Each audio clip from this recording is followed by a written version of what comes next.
17 दिसंबर को जो जमानतों के ऊपर ऑर्डर आया, वो ऑर्डर ये था कि अली अजहर को जमानत दे दी गई 5 लाख के एवज, और जो मौलवी साहब थे उनको, जिन्होंने निकाह पढ़ाया था, उनको 10 लाख के एवज जमानत दे दी गई। दूसरों को भी जमानतें अवार्ड की गई, लेकिन ये 2 अहम लोग हैं। और कहा यह गया कि ये रेप नहीं है, ये इस्लामी शरिया के तहत ये शादी जायज़ है, ये वैलिड है। और इस इस्लामी शरिया का जो 1994 का जो 1990s के जो कवानीन थे, जो लॉज थे, उस पर बेस किया गया, उस पर रिलाई किया गया। बिलखसूस 1994 की एक सुप्रीम कोर्ट की जजमेंट है, उसको रिलाई किया गया और कहा गया कि ये शादी शरई तौर पर जायज़ है, ये रेप नहीं है। इस वजह से इसका कसूर नहीं बनता अली अजहर का, इसको ज़मानत दी जाए। और मौलवी का कसूर भी नहीं बनता, क्योंकि उसने शरई तौर पर सही काम किया है।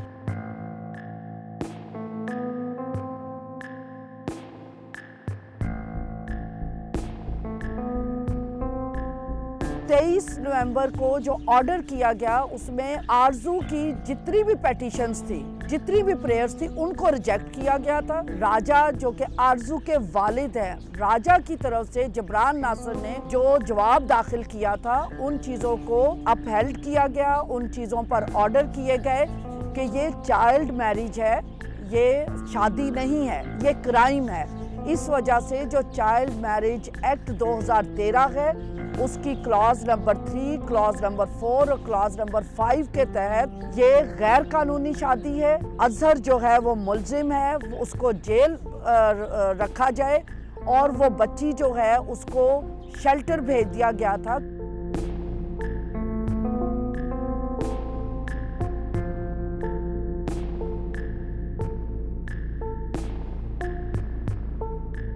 अब अलमिया क्या है कि जब ज़मानत जो है वो एक दूसरी कोर्ट में सुनी जाती है, ट्रायल दूसरी कोर्ट में चल रहा है, कोर्ट ने चलान अप्रूव कर दिया रेप के अंदर। 7 और सेक्शन थे जो नहीं किए, लेकिन रेप का तो अप्रूव हो गया ना चलान, और चाइल्ड मैरिज एक्ट के तहत भी क्राइम अप्रूव हो गया।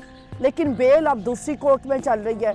अब दूसरी कोर्ट उस मैरिज को शरिया लॉ के तहत वैलिडेट कर रही है। 6 लोगों को बेसिकली ज़मानत दी गई थी, जो कि एक अजहर था जो कि मेन अक्यूज़ड है, निकाह ख्वां, फिर निकाह ख्वां के साथ उसका जो असिस्टेंट था, फिर जस्टिस एंड पीस और उसका भी क्लर्क, कोई 6 और वकील जिससे ये सारे डॉक्यूमेंट्स तैयार करने को 6 लोगों को ज़मानत दी गई है।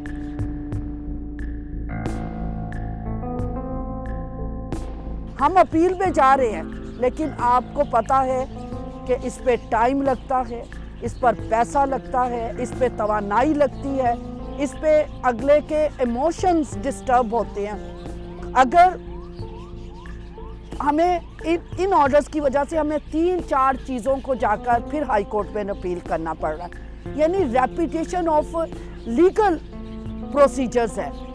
क्यों नहीं है कि कोर्ट हमें इंसाफ दे देती? कवानीन तो सब जजिस के लिए है ना, वही कवानीन हमने जाकर फिर हाई कोर्ट में रिपीट करने हैं। तो वो कवानीन लोअर कोर्ट वाले जजिस क्यों नहीं उन कवानीन पर अमल पैरा होते? क्यों हमें हाई कोर्ट का सहारा लेना पड़ता है? इस पर चीफ जस्टिस ऑफ पाकिस्तान को क्लियरली अपने जजिस को, वकला को ट्रेनिंग देनी चाहिए कि एक लॉ आपने फॉलो करना है।